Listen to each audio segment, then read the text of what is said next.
ભુજના ward number 5માં Bharatiya Janata પાર્ટીએ ફરી એક વખત સેવાકીય સંસ્થાઓ સાથે જોડાયેલા કૌશલભાઈ મહેતાને ટિકિટ આપી છે। તેમની સાથે મહેશભાઈ વાણંદ, નસીમાબેન પઠાણ અને નાનબાઈ સંજોટે આજે ઉમેદવારી નોંધાવી હતી। ભુજ શહેરના હૃદય સમાન આ વિસ્તારમાં લાંબા સમયથી ભાજપનું વર્ચસ્વ રહ્યું છે। આ પરિસ્થિતિમાં કૌશલભાઈ મહેતાએ વોર્ડની વિકાસ યાત્રાને વધુ ગતિ આપવાનો સંકલ્પ વ્યક્ત કર્યો હતો। તેમણે લોકોના પ્રશ્નોના ઉકેલ અને વિસ્તારના સર્વાંગી વિકાસ માટે પ્રતિબદ્ધતા દર્શાવી હતી।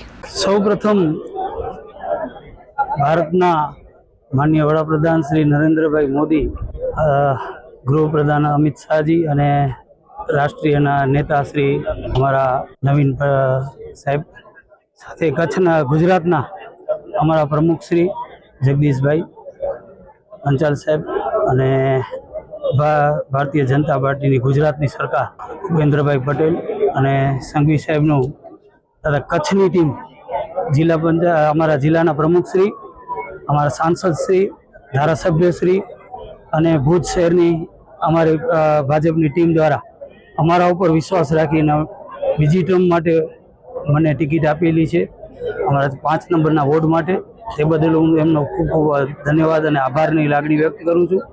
અમને લોકોને ખાસ વોર્ડ નંબર 5ની અંદર જે અમને સરકાર ગુજરાત ભાજપ તરફથી અમને ટિકિટ આપવામાં આવી છે, લોકોને ખાસ વિનંતી છે કે અમને જંગી બહુમતીથી જીતાડે। સાથે 5મા વોર્ડની અંદર જે કાંઈ કામ ખૂટતું હશે, લગભગ ઘણા સમયથી ભાજપના જ અમારા સભ્યો ચૂંટાતા આવ્યા છે અને નગરસેવકો બનતા આવ્યા છે।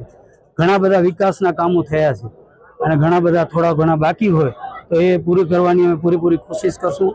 મુખ્ય મુદ્દા હોય સાફ સફાઈ, ગટરના, પાણીના, લાઇટના, એ રેગ્યુલર રોજિંદી પ્રક્રિયાના ભાગરૂપે હોય છે, જેનો અમે નિરાકરણ કરવાની પૂરેપૂરી કોશિશ કરશું। લોકો તરફથી આવતા સૂચનો અને લોકો તરફથી આવતી કોઈ પણ જરૂરિયાતો એને પણ અમે પૂરી કરવાની પૂરેપૂરી કોશિશ કરી અને એને પૂરેપૂરો ન્યાય આપશું।